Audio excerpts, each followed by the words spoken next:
Welcome to your favourite YouTube channel Mister Maths BSR। और आज हमारी ये कॉन्ग्रुएंसी की लास्ट एक्सरसाइज 7.3। इस एक्सरसाइज में हम दो कॉन्ग्रुएंसी के रूल और यूज करेंगे, क्योंकि दो रूल्स हम अब तक यूज करते आए, उनमें हम दो रूल और ऐड कर देते हैं। तो हमें ध्यान होगा कि सबसे पहले हम यूज कर रहे थे एक एक्सियम SAS। दो ट्राइंगल कॉन्ग्रुएंट होते हैं अगर उनकी साइड्स दो इक्वल हो और उनका included angle SAS axiom. Second case ASA या इसका सब्स्टिट्यूट AAS। इस रूल से भी हम ट्राइंगल्स को कॉन्ग्रुएंट कर सकते हैं। इसके बाद तीसरा रूल जो ऐड हुआ है वो है SSS, ट्रिपल S। अगर दो ट्राइंगल है और उनकी तीनों साइड्स आपस में इक्वल है तब भी हम ट्राइंगल्स को कॉन्ग्रुएंट बोल सकते हैं। तो ये हमारा तीसरा रूल हो गया नया SSS। चौथा रूल RHS।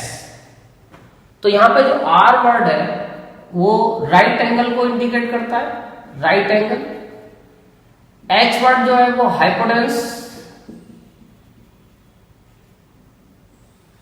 और S वर्ड जो है other side, one of the side, जो उसकी एक साइड, दो साइड और बचेंगी 90 डिग्री को जो कंटेन करती है उनमें से कोई एक साइड।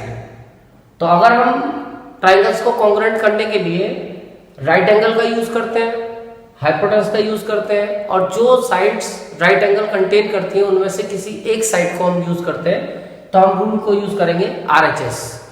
तो फाइनली अब हमारे ये चारों कॉन्ग्रुएंस के रूल इस एक्सरसाइज में अप्लाई हो सकते हैं। तो अब हम बात करते हैं एक्सरसाइज 7.3 की। और इस एक्सरसाइज में छोटी सी एक्सरसाइज है और कुल मिला के इसमें 5 क्वेश्चन है। तो मैं कोशिश करूंगा कि आज ही ये पूरी एक्सरसाइज कंप्लीट हो जाए, जिससे कि हम फिर नेक्स्ट चैप्टर स्टार्ट कर सकें, चैप्टर नंबर 8। तो अब ये जो एक्सरसाइज है इसका जो पहला क्वेश्चन है उसमें हमें दिया हुआ है कि दो आइसोसेलेस ट्राइंगल है और दोनों आइसोसेलेस ट्राइंगल का बेस सेम है। दो आइसोसेलेस ट्राइंगल, दोनों का बेस सेम।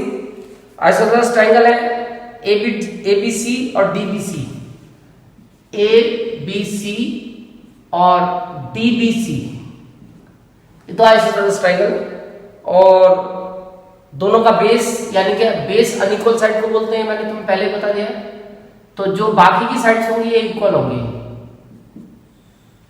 इसके बाद AD को मिला के ज्वाइन कराया और आगे प्रोड्यूस कर दिया, जिससे BC को P पॉइंट पे इंटरसेक्ट करती है। AD को आगे प्रोड्यूस कर दिया और वो BC को P पॉइंट पे इंटरसेक्ट करती है। तो गिवन में हमारे पास जो काम की चीजें हैं फिलहाल, एक तो AB इक्वल AC,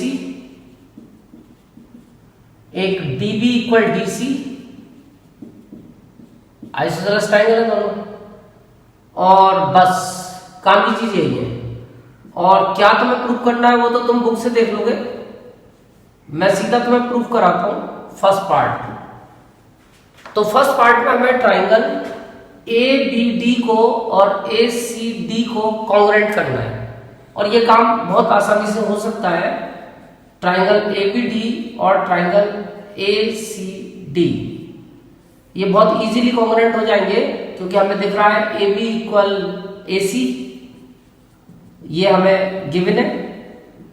और इसके अलावा ये दूसरी साइड DB इक्वल DC, ये भी हमें गिवन है, DB इक्वल DC। और तीसरी साइड AD तुम देखोगे कि दोनों में कॉमन आ रही है, AD इक्वल AD, इसका रीजन है कॉमन। तो फाइनली तुम्हारे पास रूल बन गया SSS, क्योंकि ट्राइंगल दोनों जो है उनकी तीनों साइड रेस्पेक्टिवली इक्वल है। तो SSS रूल से ट्राइंगल ABD कॉन्ग्रुएंट हो गया ट्राइंगल ACD। ये हमारा first part complete. Second part में हमें ट्राइंगल ABP को कॉन्ग्रुएंट करना है ACP के। अब इसको हम अभी डायरेक्टली कॉन्ग्रुएंट नहीं कर सकते, उसके लिए पहले हमें जो पहले हमने कॉन्ग्रुएंट प्रूव किया इससे एक रिजल्ट लेना पड़ेगा, और वो रिजल्ट हम ये लेंगे कि जब ये ट्रायंगल कॉन्ग्रुएंट है तो इसका ये वाला एंगल 1 और ये वाला एंगल 2 को हम इक्वल ले लेंगे। एंगल 1 इक्वल एंगल 2, ये डी पॉइंट है, हम 1 इक्वल 2 दिखा देंगे। यहां पे हम रिजल्ट ले लेंगे एंगल 1 इक्वल 2 बाय CPCT। अब इसके बाद तुम ABP ट्राइंगल को आसानी से कॉन्ग्रुएंट कर सकते हो ACP। अब तुम्हारे पास क्या है, एक तो ये AB इक्वल AC है, AB इक्वल AC, ये तुम्हारे पास गिवन है, और तुम्हारे पास ये बीच में जो एंगल आ रहा है इसका ये 1 इक्वल एंगल 2 है, ये अभी तुमने ऊपर प्रूव कर दिया, प्रूव्ड अबव, यहां हमने ये दिखा दिया है 1 इक्वल 2 है। और तीसरा पार्ट हमें दिख रहा है AP। AP दोनों ट्राइंगल में कॉमन पार्ट है, कॉमन हमेशा इक्वली होता है, तो इससे एक हम और पार्ट यूज कर सकते हैं, AP equal AP, reason common. तो रूल बन गया SAS। इससे ट्राइंगल ABP कॉन्ग्रुएंट हो गया ट्राइंगल ACP।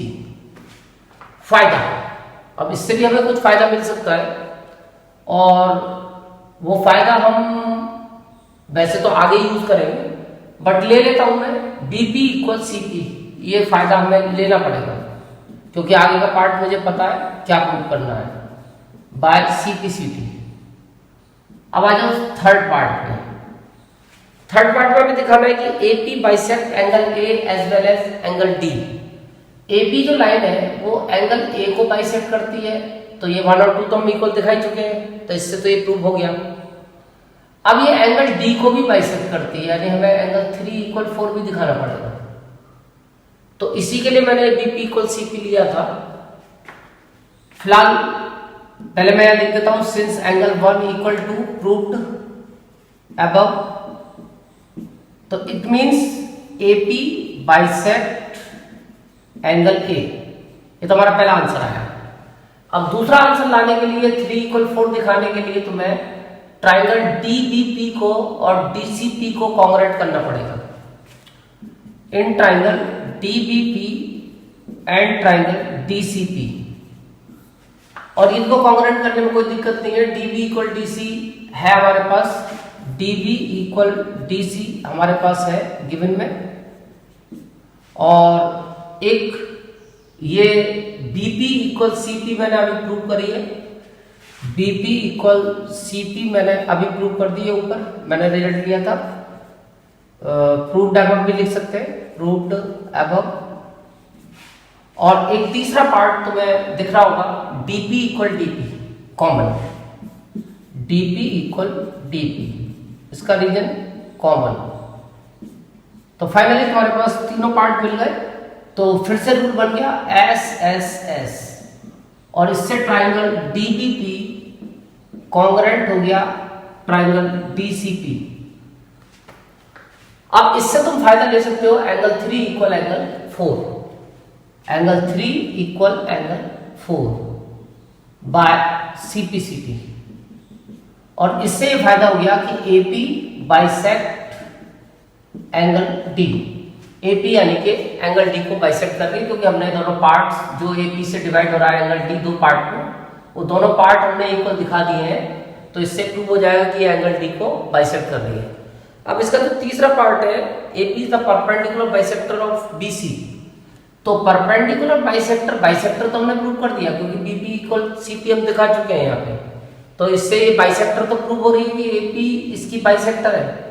बट अभी जो है तुम्हें इसका परपेंडिकुलर भी प्रूव करना है कि ये इसका परपेंडिकुलर भी है, तो उसके लिए तुम ये एंगल को 5 मार्क कर दो और ये एंगल को 6, और यहां पे तुम एक रिजल्ट और ले लो, also angle 5 equal angle 6 by CPCT।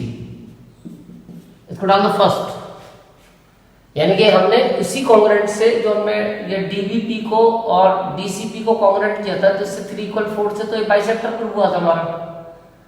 लेकिन अब हमें इसका जो फोर्थ पार्ट करना है, उसके लिए हमें ये 5 = 6 भी लेना पड़ेगा बाय सीपीसीटी। अब क्योंकि हमें दिख रहा है ये स्ट्रेट लाइन है, तो इन दोनों एंगलों का सम 180 होगा। Since angle 5 plus angle 6 = 180 degree, linear pair axiom. अब यहां पे तुम 5 की जगह 6 लिख सकते हो या 6 की जगह 5। तो 2 angle 5 = 180 degree, it means angle 5 = 90 degree. और इससे प्रूव हो गया कि AP is perpendicular to BC, क्योंकि जब ये इस पे 90 डिग्री का एंगल फॉर्म कर रही है, तो इसका मतलब ये AP लाइन इस पे परपेंडिकुलर हो गई। अब हमने दोनों चीज प्रूव कर दी। हमने यहाँ पे प्रूव कर दिया था BP = CP, यानी P is the mid point of BC। तो जो AB है वो BC को 2 इक्वल पार्ट में डिवाइड कर रही है, यानी उसको मिड पॉइंट पे काट रही है। इसका मतलब उसकी बाइसेक्टर है, और साथ में इसकी परपेंडिकुलर भी है। तो मिला के हम कंबाइंड बोल सकते हैं कि AP is the perpendicular bisector of BC। तो ये दोनों चीजें हमने प्रूव कर दी। तो ये क्वेश्चन थोड़ा सा लेंथी तो है, बट डिफिकल्ट नहीं है। तो इसको तुम प्रैक्टिस करके कर सकते हो आसानी से। थोड़ा सा घर पे इसको तुम्हें प्रैक्टिस करके हैबिट में लाना पड़ेगा, क्योंकि काफी सारे पार्ट्स इसके कनेक्टेड है आपस में। तो जब तक तुम्हारी हैबिट में नहीं आएगा तुम नहीं कर पाओगे। अब फाइनली हम आते हैं इसके क्वेश्चन नंबर 2 पे। तो जो इसका क्वेश्चन नंबर 2 है वो ज्यादा बड़ा क्वेश्चन नहीं है, बहुत छोटा सा क्वेश्चन है। जितना ये बड़ा था उतना वो छोटा क्वेश्चन है, और उसको वैसे मेरी जरूरत नहीं है, तुम आसानी से कर सकते हो। बट क्योंकि उसमें एक जो हम रूल यूज करेंगे, वो रूल हम फर्स्ट टाइम यूज करेंगे, तो मैं ही अप्लाई करके दिखा देता हूं तुम्हें। तो उस क्वेश्चन में हमें एक आइसोसेलेस ट्रायंगल दिया है और उसका एक परपेंडिकुलर दिया है। तो एक तरह से प्रॉपर्टी भी हो सकती है आइसोसेलेस ट्रायंगल की, वो हमें प्रॉपर्टी वेरीफाई करनी है कि अगर हमारे पास एक आइसोसेलेस ट्रायंगल है, क्वेश्चन नंबर 2 है ये, एक आइसोसेलेस ट्रायंगल दिया है ABC, एक आइसोसेलेस ट्रायंगल है, और आइसोसेलेस ट्रायंगल की 2 साइड इक्वल होती हैं, और दिया भी हुआ है AB = AC। अब ये कहा है कि AD is one of the altitude, AD इसका एक एल्टीट्यूड है, क्योंकि ट्रायंगल में तो 3 एल्टीट्यूड होते हैं, ये AD इसका एक एल्टीट्यूड है। अब हमसे ये कहता है कि AB = तो AC है, और ये जो AD है ये परपेंडिकुलर है BC पे, ये भी हमें दिया हुआ है। बट हमें जो शो करवाना चाहता है वो 2 चीजें शो करवाना चाहता है। एक तो वो शो करवाना चाहता है कि AD BC को बाइसेक्ट करता है, AD बाइसेक्ट BC, ये तो पहला पार्ट में है। और दूसरे पार्ट में ये हमें शो करवाना चाहता है कि AD bisect angle A as well as, ये एंगल A को भी बाइसेक्ट करती है। AD जो लाइन है अपोजिट साइड को तो बाइसेक्ट करती है BC को, लेकिन साथ में ये अपोजिट एंगल को भी बाइसेक्ट करती है, यानी इस एंगल को भी 2 इक्वल पार्ट में डिवाइड करती है। तो हमें दोनों चीजें प्रूव करनी है, यानी ये पार्ट्स को इक्वल भी दिखाना है। AD बाइसेक्ट एंगल A, तो इसको हम आसानी से प्रूव कर सकते हैं। सबसे पहले हम ट्रायंगल ABD को ले लेंगे, और साथ में हम ट्रायंगल ACD को भी ले लेंगे, और दोनों ट्रायंगल को हम इजीली कॉन्ग्रुएंट कर सकते हैं। और पहले अपने दिमाग में हम प्लानिंग कर लेते हैं कि हमें करना क्या है। तो एक तो हमें ये राइट एंगल दे ही रखा है, परपेंडिकुलर है, एक पार्ट तो हो गया। एक हमें AB = AC भी दे रखी है, दूसरा पार्ट हो गया। और एक AD हमें कॉमन दिख रही है कि ये दोनों ट्रायंगल्स का पार्ट है। तो फाइनली 3 पार्ट हमारे पास हो गए। बट अब इन 3 पार्ट को लगा के हम देखें तो रूल कौन सा बनता है। तो रूल में एक हम राइट एंगल यूज कर रहे हैं, हाइपोटेनस यूज कर रहे हैं, और एक उसकी साइड यूज कर रहे हैं। तो रूल बनेगा RHS। तो लिखते समय वही सीरियल रखोगे RHS का। तो सबसे पहले राइट एंगल दिखाना है, एंगल ADB = एंगल ADC, और इसका रीजन है ईच 90 डिग्री। एक पार्ट और ले लो, तो H को इक्वल दिखा दो, AB = AC, इसके आगे तुम गिवन ले लो, तो हाइपोटेनस इक्वल दिखा दी। और एक तुम तीसरी साइड को यूज करो, तो AD = AD, इसका रीजन तुम दिखा दो कॉमन। तो अब तुम्हारे पास तीनों पार्ट आ गए और राइट एंगल यूज किया, हाइपोटेन्यूस यूज किया, एक साइड यूज करी। तो रूल बना बाय RHS, इससे ट्राइंगल ABD कॉन्ग्रुएंट हो गया ट्राइंगल ACD। फायदा तो एक फायदा तो इससे ले लो BD इक्वल CD, इससे तो फर्स्ट पार्ट आ जाएगा। इसका पहला पार्ट जो आएगा वो आ जाएगा BD इक्वल CD से। BD इक्वल CD दिखाते ही तुम्हारा ये प्रूव हो जाएगा कि AD जो है वो BC को बाइसेक्ट करता है। It means AD bisect BC, यानी इसको मिड पॉइंट पे काटता है, इसका मतलब BC को बाइसेक्ट करता है। और एक तुम इससे ये भी फायदा ले लो कि एंगल 1 इक्वल एंगल 2, इसका 1 और इसका 2 आपस में इक्वल दिखा दो। इससे फायदा ये हो जाएगा कि AD बाइसेक्ट एंगल A, यानी ये एंगल A को बाइसेक्ट करता है, क्योंकि एंगल A के ये दो पार्ट कर रहा है, एंगल 1 और एंगल 2, और हमने दोनों पार्ट आपस में इक्वल शो कर दिए। तो इसका मतलब ये एंगल A को बाइसेक्ट कर रहा है, यानी दो इक्वल पार्ट्स में डिवाइड कर रहा है। तो ये एक सिंपल क्वेश्चन था, बट पहली बार हमने RHS यूज की थी, इसलिए मैंने करा दिया। अब आते हैं हम इसके नेक्स्ट क्वेश्चन पे। तो हमारा जो नेक्स्ट क्वेश्चन है वो थोड़ा सा कॉम्प्लिकेटेड है और उसमें हमें कुछ बुद्धि ज़्यादा लगानी पड़ेगी और तुम्हारे एग्जाम के पॉइंट ऑफ व्यू से भी इम्पोर्टेंट है। तो उस क्वेश्चन को तुम्हें थोड़ा सा हैबिट में लाना पड़ेगा। ये दो क्वेश्चन इसमें थोड़े से बढ़िया वाले हैं, तो पहला और एक ये तीसरा। तो ये अक्सर तुम्हारे एग्जाम और टेस्टों में पूछा जाता है, क्योंकि इसमें थोड़ा सा दिमाग लगाना है क्वेश्चन में। इस क्वेश्चन में हमें दिया गया है कि दो ट्राइंगल दिए हैं। पहली बात तो क्वेश्चन नंबर 3, इसमें हमें दो ट्राइंगल दिए हैं, एक तो ABC और एक PQR। ये दो ट्राइंगल है, ABC और PQR, और दोनों ट्राइंगल में हमें मीडियन भी दी है। इसकी मीडियन दी है और इसकी भी मीडियन दी है, दोनों की मीडियन दी है। तो पहले वाले की मीडियन तो AM है और दूसरे वाले की मीडियन PN है। अब हमें ये दिया है कि दोनों साइड AB, BC और AM, AB, BC, ये पूरी साइड BC और AM, median AM, respectively equal to PQ, QR और PN, ये आपस में इक्वल है। तो गिवन में है कि रेस्पेक्टिवली दिया हुआ है, यानी पहली के इक्वल है, AB इक्वल PQ, दूसरी के इक्वल है, BC इक्वल QR, और तीसरी के इक्वल है, यानी मीडियन AM इक्वल है मीडियन PN। ये तीन चीजें हमें मिली हैं और हमें ट्राइंगल शो करने हैं कि ये आपस में कॉन्ग्रुएंट है। तो तुम इसको नहीं कर पाओगे। तुम्हें यहाँ पे कॉन्ग्रुएंट प्रूव करने से पहले कॉन्ग्रुएंसी के लिए पार्ट तैयार करना पड़ेगा, क्योंकि तुम्हारे पास एक ये वाली साइड इस वाली साइड के इक्वल है और एक ये वाली साइड इस वाली साइड के इक्वल है, यानी दो पार्ट तो तुम्हारे पास है। क्योंकि ये जो बीच में अंदर वाला पार्ट है ये तुम्हारे ट्राइंगल में यूज नहीं होगा, तो इस पार्ट का तो हम यूज नहीं कर सकते। अब हमें दो ऑप्शन बनते हैं कि या तो हम इस थर्ड साइड को इक्वल दिखाएं, AC इक्वल PR, तो ट्रिपल S से कॉन्ग्रुएंट हो जाएंगे, और या हम ये बीच का एंगल इक्वल दिखाएं तो ऐसे S से हो जाएंगे।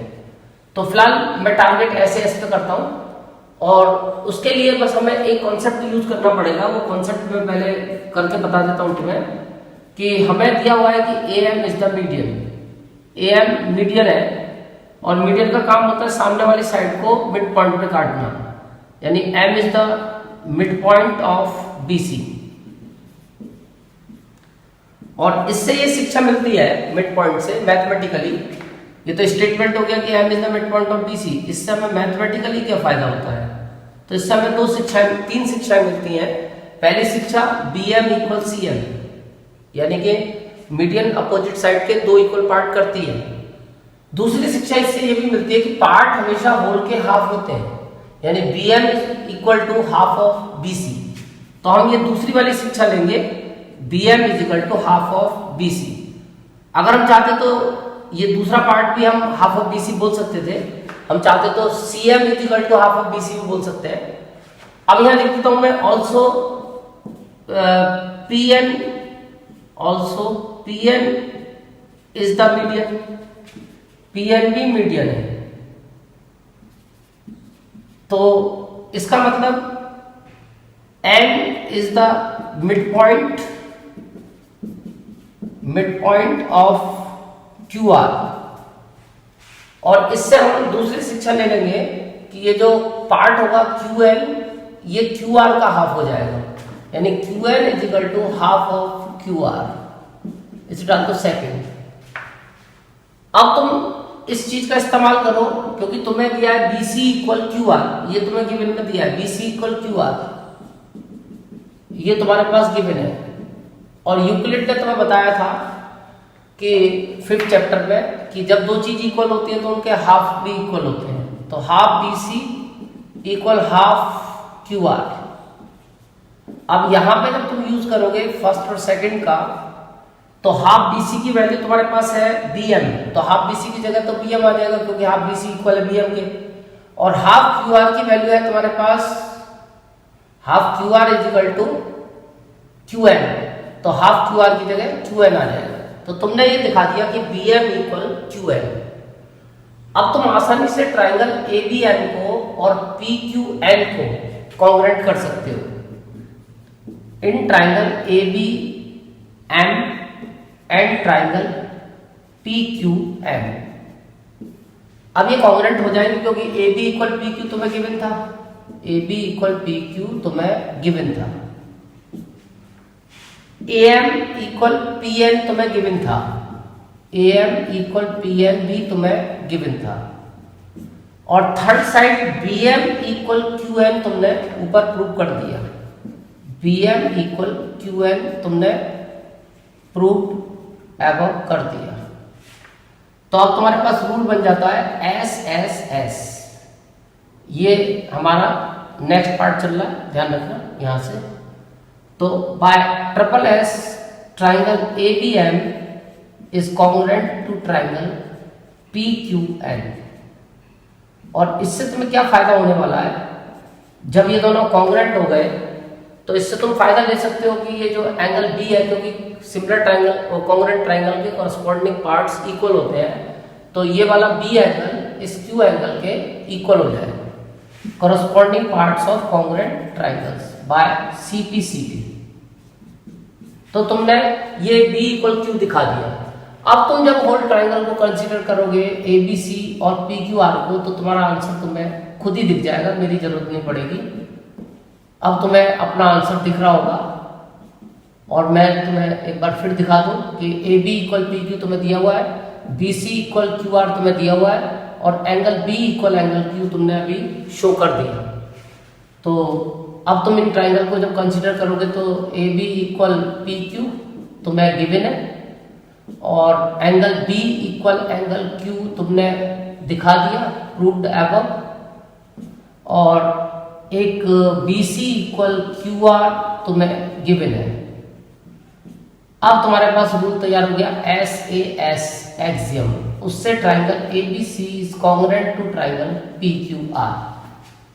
तो मुझे उम्मीद है कि ये क्वेश्चन तुम्हारी समझ में आसानी से आ गया होगा, और थोड़ा सा दिमाग लगाने वाला क्वेश्चन है, बट ध्यान रखना इस क्वेश्चन का, क्योंकि ये बहुत ही इंपॉर्टेंट है, और मुझे पूरी उम्मीद है कि ये तुम्हारे किसी ना किसी एग्जाम में जरूर आएगा, चाहे टेस्ट में आए या हाफ ईयरली में। अब आते हैं धीरे धीरे इसके आखिरी पॉइंट की तरफ चल रहा है, हम लास्ट पॉइंट की तरफ। तो इसका 4th क्वेश्चन आता है हमारा। अब ये दोनों क्वेश्चन बहुत सिंपल है, 4th और 5th, लेकिन फिर भी मैं तुम्हें हिंट दे देता हूँ इनका, और जिससे कि ये पूरी एक्सरसाइज ही आज खत्म हो जाए। तो आज मैंने टारगेट भी यही लिया था कि इस एक्सरसाइज की राउंड को खत्म किया जाए और नए चैप्टर स्टार्ट किया जाए, क्योंकि नया चैप्टर भी कई लोगों के हाफ ईयरली में आ रहा है। तो मैं सोचता हूँ कि उस चैप्टर को भी पूरा करा दिया जाए, क्योंकि थोड़ा सा लंबा चैप्टर है और उसमें कुछ नया भी है जो तुम 9th में पहली बार पढ़ोगे। वैसे तो कॉन्ग्रुएंसी तुमने पहले पढ़ रखी थी, बट क्वाड भी वैसे पढ़ रखी है 8th क्लास में, लेकिन यहाँ पे क्वाड में एक नई थ्योरम ऐड हो जाएगी जो तुमने शायद अभी तक नहीं पढ़ी है। तो अब इसीलिए मैं आज चाहता हूँ जल्दी से ये चैप्टर पूरा हो, क्योंकि इसकी जो लास्ट एक्सरसाइज है इनइक्वालिटीज की वो शायद तुम्हारी डिलीट कर दी है सिलेबस में से, और उस एक्सरसाइज में से शायद क्वेश्चन नहीं पूछा जाएगा। और बाकी तुम मुझे कमेंट में लिख के बता सकते हो कि कोई अगर उसमें दिक्कत है तो मैं समझा दूंगा उसे। क्वेश्चन नंबर 4, इसमें आप फिगर हमें खुद बनानी पड़ेगी। BE and CF are two equal altitudes of triangle ABC। एक ट्राइंगल ABC है, ये क्वेश्चन पिछली एक्सरसाइज वाला ही क्वेश्चन है, फिगर भी सेम वही है। ये दो इक्वल एल्टीट्यूड्स दे रखे हैं, पिछली एक्सरसाइज में क्वेश्चन नंबर 5 था ये, और उसमें भी हमें दो इक्वल एल्टीट्यूड दिए हुए थे, और 4 भी सेम ऐसा ही था, उसमें आइसोसेलेस ट्राइंगल दिया हुआ था। तो कुल मिला के ये दोनों क्वेश्चन बिल्कुल सेम है इसी की तरह। तो इसमें हमें BE और CF दो इक्वल एल्टीट्यूड दिए हैं, BE और CF ये दोनों आपस में इक्वल है, और एल्टीट्यूड भी है साथ साथ, 90 डिग्री के एंगल भी हैं, और हमें RHS से दोनों को कॉन्ग्रुएंट प्रूव करके दो ट्राइंगल किसी तरह से, और फिर हमें इसमें उसको आइसोसेलेस ट्राइंगल प्रूव करना है। तो हमें गिवन में दिया हुआ है BE इक्वल CF, और साथ में हमें ये भी दिया है कि BE परपेंडिकुलर टू AC और CF परपेंडिकुलर टू AB। अब हमें इसे आइसोसेलेस ट्राइंगल प्रूव करना है, यानी दो साइड इक्वल दिखानी है।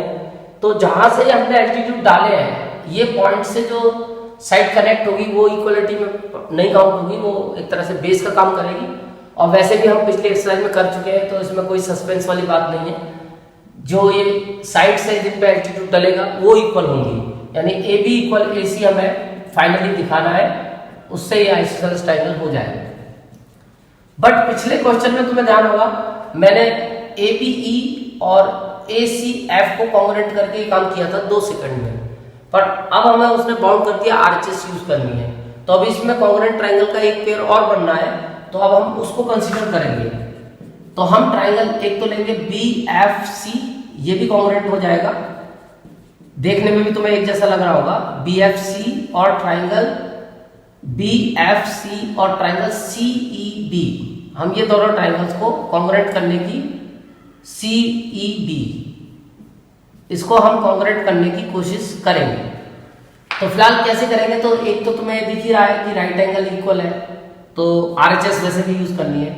BFC इक्वल है एंगल CEB, तो एक पार्ट तो हमें दिख ही गया ये ईच 90 डिग्री, और एक पार्ट अभी और तुम्हें दिख रहा होगा कि इस 90 के अपोजिट ये हाइपोटेनस जो आ रही है BC इस ट्राइंगल की, तो इस ट्राइंगल में भी इसके 90 के अपोजिट जो साइड आ रही है वो BC आ रही है, और ये दोनों में कॉमन है, और कॉमन हमेशा इक्वल ही होता है। तो एक हम लेंगे BC इक्वल CB, क्योंकि B का करस्पॉन्डिंग C चल रहा है, तो हम लेंगे BC इक्वल CB और रीजन लिखेंगे कॉमन। अब तीसरा पार्ट बचता है, तो तीसरा पार्ट है ही हमारे पास, ये वाली साइड जो 90 डिग्री को टच कर रही है, यानी कि CF इक्वल BE, पहले CF लिखेंगे, CF इक्वल BE, और इसके लिए लिख देंगे गिवन, क्योंकि हमें दिया होता है कि एल्टीट्यूड्स आर इक्वल। तो रूल बन गया अब ये RHS, और इस RHS रूल से ट्राइंगल BFC कॉन्ग्रुएंट हो गया ट्राइंगल CEB। फायदा तो अब जो हमने प्रूव करवाया है, देखा जाए तो वो चीज इस ट्राइंगल में है ही नहीं जो प्रूव करा रहा है, तो इसलिए फिर डायरेक्ट में आंसर नहीं मिलेगा, इनडायरेक्ट मिलेगा। सबसे पहले ये एंगल, अब तुम CPCT से इसके इक्वल दिखा सकते हो, इसका एंगल FBC इक्वल दिखा सकते हो इसका एंगल ECB के, ये काम तुम कर सकते हो बाय CPCT। बट तुम चाहो तो FBC को अगर इस साइड को आगे प्रोड्यूस कर दो तो एंगल तो यही रहेगा, तो इसको तुम ABC भी बोल सकते हो, एंगल ABC, और इसको तुम ECB की जगह ACB भी बोल सकते हो, सेम एंगल। इसका रीजन होता है सेम एंगल, क्योंकि एंगल की अगर आर्म को हम आगे बढ़ाते हैं। जैसे ये एंगल 60 डिग्री का है, अब ये आर्म को अगर हम प्रोड्यूस कर दें तो इससे वैल्यू चेंज नहीं होती, एंगल सेम माना जाता है, मेजरमेंट तो सेम रहेगा ना, वर्टेक्स तो सेम है, तो केवल आर्म की लेंथ को छोटा बड़ा करने से एंगल की मेजरमेंट नहीं बदलती। और इसका रीजन हम लिखते हैं ज्योमेट्री में सेम एंगल। अब इसके बाद तुम फिर जब ये एंगल इक्वल हो गए, एंगल ABC इक्वल हो गया एंगल ACB का, तो इसके अपोजिट साइड AC और इसके अपोजिट साइड AB आपस में इक्वल हो जाएगी। ABC के सामने AC इक्वल टू AB। इसका रीजन लिख देना sides opposite to equal angle, sides opposite to equal angles are equal. तो इस तरह से तुमने ये प्रूव कर दिया कि ये एक आइसोसेलेस ट्रायंगल है, क्योंकि तुमने दो साइड को इक्वल शो कर दिया। अब इसके बाद में एक क्वेश्चन लास्ट और है। अब जब सब करेंगे तो इसको क्या छोड़ना है, इसकी भी राड खत्म करो और क्या है। तो इस क्वेश्चन में भी कोई ऐसी टेंशन की बात नहीं है, ये भी एक सिंपल क्वेश्चन है और इसको भी तुम आसानी से कर सकते हो, मेरी जरूरत नहीं पड़ेगी क्योंकि बड़ा ही सिंपल क्वेश्चन है। बट फिर भी मैं बता देता हूँ, जब सारे बताए तो एक में क्या आफत आ रही है, इसे ही बताई दो। ABC एक आइसोसेलेस ट्रायंगल है, AB बराबर AC। ABC एक आइसोसेलेस ट्रायंगल है, क्वेश्चन नंबर 5। ABC एक आइसोसेलेस ट्रायंगल है, AB equal AC। Draw AB perpendicular to, मान लो ABC आइसोसेलेस ट्रायंगल है, अब ये कहता है AP perpendicular to BC। A से परपेंडिकुलर डाल दिया, AP परपेंडिकुलर टू BC। तो गिवन में हमारे पास दो आइटम हो गए। एक तो गिवन में आइटम था हमारे पास AB इक्वल AC, पहला आइटम। दूसरा आइटम एक हमें और दे दिया ने AP परपेंडिकुलर टू BC, दो आइटम दे दिए। अब तुम बताओ angle B equal angle C। तो ये बहुत ही घटिया क्वेश्चन है, कायदे में हम जैसे लोगों के हिसाब से क्वेश्चन नहीं बनाए, तो बच्चा टाइप का क्वेश्चन है, बट फिर भी चलो कर देते हैं। जब सारे करें तो इसे करने में क्या आफत आ रही है। ये तो डायरेक्ट ट्राइंगल कॉन्ग्रुएंट हो जाएंगे, ABP और ट्राइंगल ACP, सब कुछ हमें मिला है, बस तुम्हें लिखना है। तो एंगल APB तुम्हें दिख रहा होगा, एंगल APB इक्वल है एंगल APC, दोनों एंगल 90 डिग्री के हैं, ईच एंगल 90 डिग्री। और एक तुम्हें दिख रहा होगा कि AB इक्वल AC तुम्हें दे रखी थी, AB इक्वल AC ये तुम्हें गिवन थी। और तीसरा आइटम मैं दिखा देता हूँ, AP इक्वल AP कॉमन है, जो साइड कॉमन होती है दोनों में वो इक्वली मानी जाती है, AP इक्वल AP, इसका रीजन है कॉमन। तो फिलहाल तुम्हारा रूल बन गया RHS, तुमने राइट एंगल यूज किया, हाइपोटेन्यूस यूज किया और एक साइड यूज करी, इससे ट्राइंगल ABP कॉन्ग्रुएंट हो गया ACP। फायदा ये रिमेनिंग पार्ट इसके इक्वल हो जाएंगे, तो angle B equal angle C, ये रिजल्ट हमें मिल जाएगा बाय CPCT। तो इस तरह से तुम्हारा ये चैप्टर का थर्ड एक्सरसाइज कंप्लीट हो गया और साथ ही साथ तुम्हारा कॉन्ग्रुएंसी के सारे जितने सिलेबस में आ रहे हैं वो सब मैंने कंप्लीट करा दिया। अब नेक्स्ट वीडियो में चैप्टर 8 की तैयार करूंगा और वो थोड़ा सा डिफिकल्ट है, तो कॉन्ग्रुएंसी की नॉलेज उसके लिए बहुत जरूरी है। तो कॉन्ग्रुएंसी तुमने सीख ली, अब क्वाड हम स्टार्ट करेंगे। Thank you.